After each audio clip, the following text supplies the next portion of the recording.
So Novations, what you want to look at is going to be bigger markets. And they don't have to be big markets like in Atlanta or Phoenix or something like that.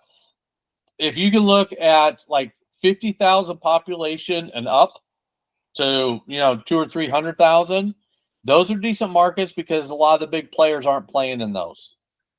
Okay. So when we go to look at markets, and I wish Justin was on here, we just changed our markets up for our Novation stuff, because what you want to do is we'd look for that 300 to just under a million. We like that 700, so 3 to 700 is a great buy area for Novations, and you can get some pretty big rips off of them. So you can just look Okay. at markets that have, and cities that have that kind of population. I know we went into a portion of Nashville, but it's the nicer area of Nashville. So the other things to look at is look in the areas that obviously there's growth, and that you can go on like Redfin and stuff like that and look for growth populations in the medium-sized cities and see what you can come up with. How many novations are you guys doing like per month? Like it seems like you guys are like pretty heavy on them. Yeah, so this month's been a little weird. Right now in the pipeline, we got 1, 2, 3, 4, 5, 6, 7, 8, 9, 10. Looks like 11 novations in the pipeline right now. Damn, that's awesome. Yeah, so you guys stay pretty like solidly. They're coming in on just a regular basis like that. It sounds like. Yeah, so we typically write somewhere between 15 and 20 contracts a month is where we like to be. We're not after high volume of contracts. We're after quality contracts that are actually going to close. So that's what Totally. we work on. There was one time that we were writing, 30 and 40 contracts a month, but they were shit, and they were $50 ones and $5,000 ones and a couple tens. And I'd rather, close 5 $20,000 deals than having 100 other little ones, because you're never going to get them closed. So Yeah, that's where we really focus. That's what Novations is all about. Plus, you got to remember, when you're dealing with Novations, your dispo side of it's real easy. You're dealing with realtors.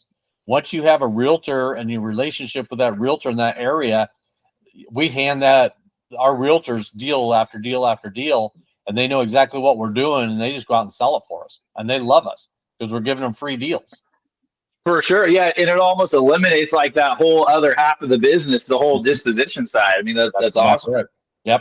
The biggest thing is once you sell it to a realtor and they understand what's going on, and you stay in those same markets, you're covered.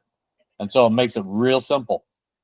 For Takes some sure, time that's awesome. that, but I was gonna ask, do you guys do novations in the lower price markets like Ohio, Indiana on like those cheaper properties or yeah, as well? Yeah, yeah. okay. So So they work on we those. probably, let's see. I have no wholesales on the books right now. None. Everything is Novation or we're buying it. Damn, okay. So we got away from, I don't care what the price point is. Let's see, my cheapest, I've got one here in Ohio, contract price $10,099. Damn, And okay. we're novating it back out. Okay. So I've got another one here for $45,000. That's in Ohio. The other one was in Ohio also. So Okay. I don't care. Then we have some, we got 102, 100 or 305, 401, 405.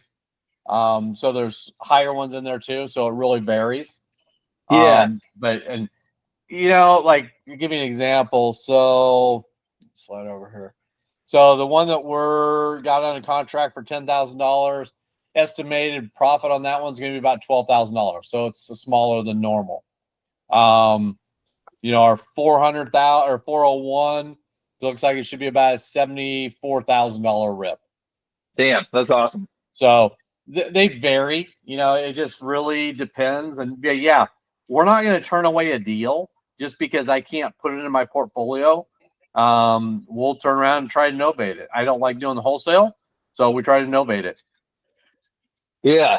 Did I did have a question about that. Like, as you're doing a novation, I mean, I'm assuming like just like with wholesale deals, occasionally there'll be one or two where it's just not selling. I mean, do you in those situations do you approach it just like a wholesale deal where you go back to the owner and you just kind of say like, hey, we had our numbers wrong on this one, and we're gonna have to exercise our option to cancel our contract with you, and just kind of as simple as that, or is it a little more tricky? No, it's not any trickier. Because if you're using my paperwork, you're going to turn around and we're using a wholesale contract. It just has a novation portion in it. So Mhm. you still have the same type of due diligence that you can back out of the contract. What I don't like to do and what I train my team to do is I'm not going to drag a seller on for 60 business days and on day 59 cancel the contract. We're going to Right. cancel way before that because we're going to know if we have traction or no traction. And if I don't have traction, it's the realtor will tell you, you know what, we can't sell this. We're way too high. And part of when we take down an novation is getting a realtor involved to give us the comps in the area of what they think they can sell it for. And if we overbought and paid too much for it on our contract, and they come back and tell us, no, you're basically at the same price you got it or under contract for, we're going to go right back and either negotiate price wise because of what the realtor told us, or just cancel the contract and move on to the next one. Right. Yeah. You can try to negotiate, see if the owner's willing to do that. And if not, then you just cancel. Got Cancel, it. move Okay. on, and keep going. Yep. Got it. Okay. Yeah. And Never so bet on one deal. for sure. Yeah. Okay. Um, and so I'm starting to work on finding, a couple, like a realtor or two in my area who's comfortable, listing these novation deals. Yeah. I don't know, like I'm sure you guys deal with this in like maybe the more rural markets where it's like, do you guys ever deal with like people thinking it's kind of like, a shady kind of thing you're doing or some kind of weird, like scam just because they don't get it and they're like, what are these people trying to do here? Like, or am I overthinking that or? No. You'll get that. Move to the next realtor. Okay. Stay away from the big boys, the Keller Williams, that kind of stuff. Go to the more small boutique type firms. Try to get to the broker themselves because the broker will probably be educated enough to know what's going on. Sometimes the realtors are not. So don't go to the Okay. realtor, try to go to the broker. Are you on my Facebook community now? I am. Yeah. Okay. You'll see that we don't do a lot on there other than post what we're doing right now. So if you go back in the back files, you will see a full hour and a half that we just talked about novations. And Kirsten actually got on and gave a full script of how she sells it to brokers/realtors. And she does an Okay. awesome job. So go back and listen to that. And there'll be a full thing of how to use the paperwork and all that kind of stuff also, which will really help you. Okay. Okay. Sweet. Yeah. I think I actually started that. I'm like halfway through, so I'm finishing that up after this call for sure. Okay. Yeah, and she should be able to. She goes through it in that call, I know. So, Okay. and That's she has awesome. a very specific way of dealing with the realtors. She's got 20 plus years in title and escrow and has dealt with a lot of realtors, so she knows how to handle them very, very uniquely, and she does a great job at it.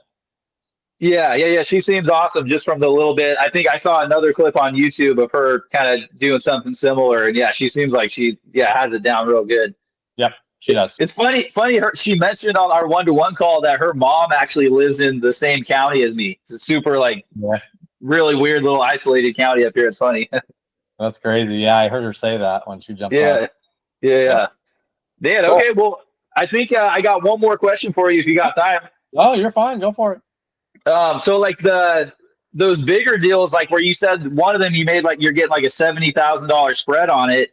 Do you guys deal with the homeowners like ever coming back to you like, whoa, you guys are making 70, 80 grand on my house? Like, does that happen? Sometimes. Yeah. Sometimes. The biggest thing there is they have to understand on a novation that you are taking all the risk. Okay, you are giving them the net number they wanted, and there's no variance. Okay, If you were doing the realtor, that number is going to vary because you're going to have the commissions. You're going to have closing costs. You can have what I still call a Benzer. It's the form that the buyer wants you to fix bullshit. So you may have all that stuff to deal with. With us and a Novation, and I'm giving you this a la carte, I'm promising and guaranteeing you to have X dollars. I took all the risk. At the same time, and depending on the situation, we've had to go in and do repairs on that house substantially to get it to sell. That 74,000 may not be all profit to me.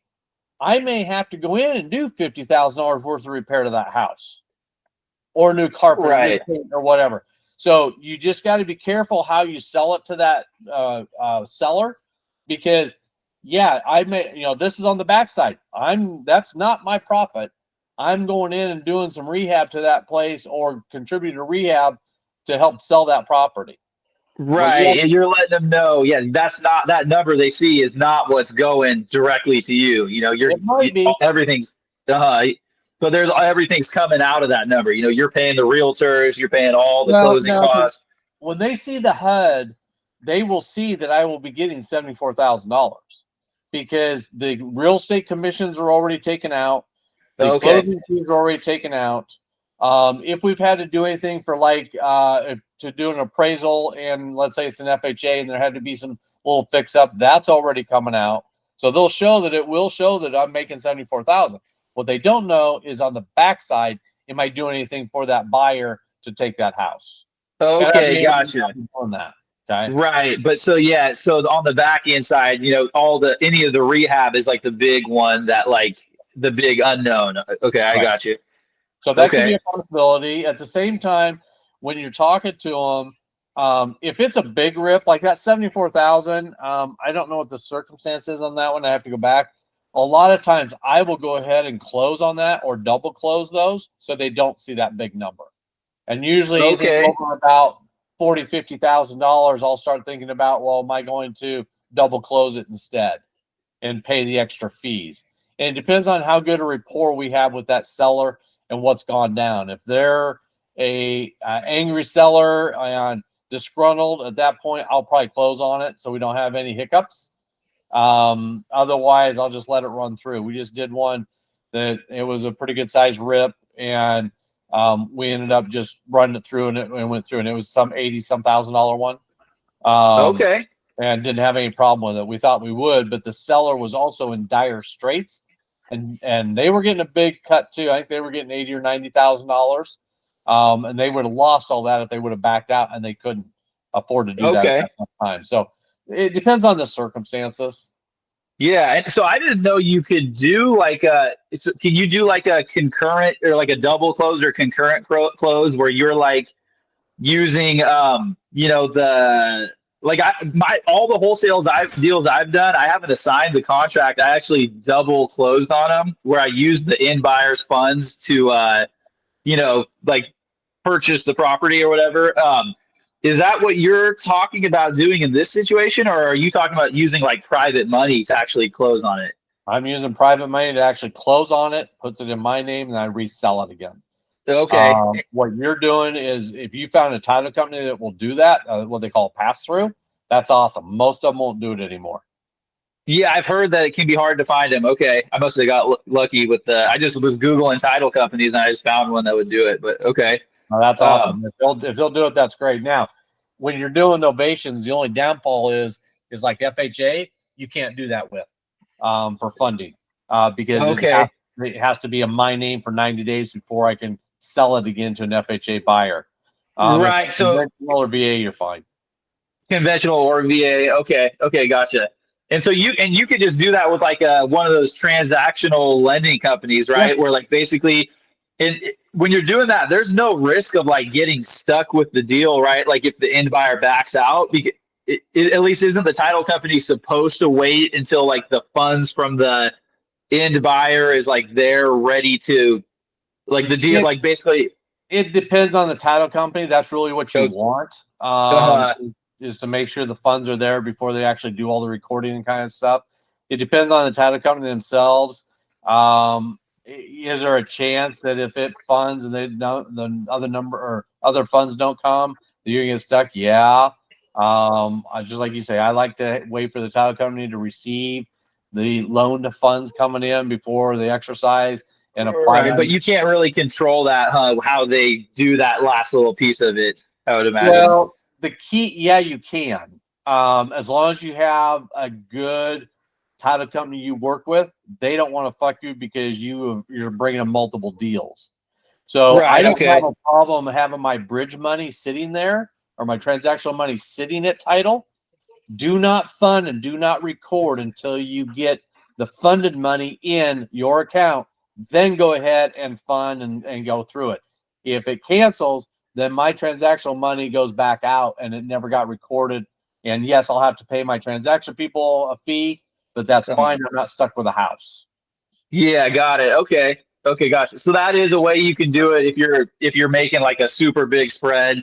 But I imagine like for the most part, like these deals go through all the time without the homeowners like freaking out too bad. Yeah, we don't have a lot of it. One and maybe 50 is all.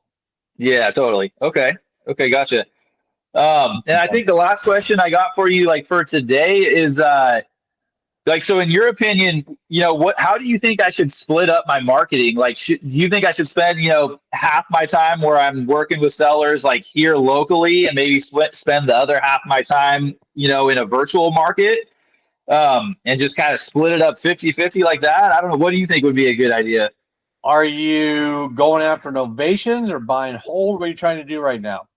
I want to just strictly just do novations and wholesale right now until I have some, more income in the bank, and then start doing buy and hold after. But so right now, I just want to do novations and wholesale. Ideally, mostly novation would be. So I would go back to kind of what Tony was saying, and this is kind of what we always talk about: stay in your lane. If Hmm. you're producing dollars in your current market, keep those marketing dollars going in that market, because once you turn it off, it takes so much momentum to get it going again. So keep that one market going. And like Tony said, just go out and add one market.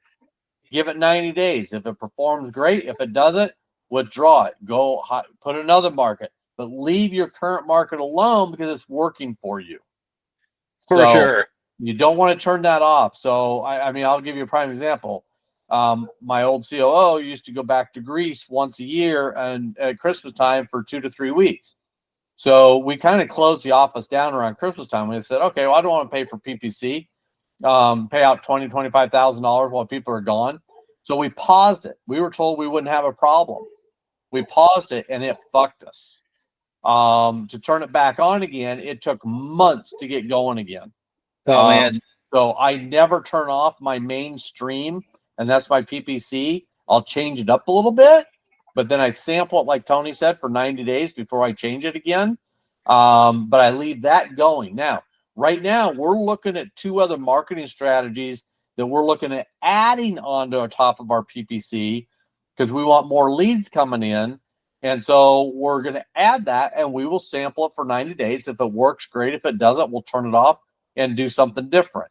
So I will always sample that, but I'll always leave my mainstream going. So my advice to you, get your current market going again, and then just add one market at a time and see what happens, and work them simultaneously. Okay, for sure. Yeah, no, that was super good advice. I think, I mean, it's exactly what I was doing. Like, I just completely quit marketing here locally, and I was just like jumping around, like, looking at 10 different states, and just, like just not doing anything. Cause I was like, every time I'd get close to jumping in on one thing, I'd be like, well, look at this over here, and I'm just Right? like doing nothing. Yeah. Yep. Yep.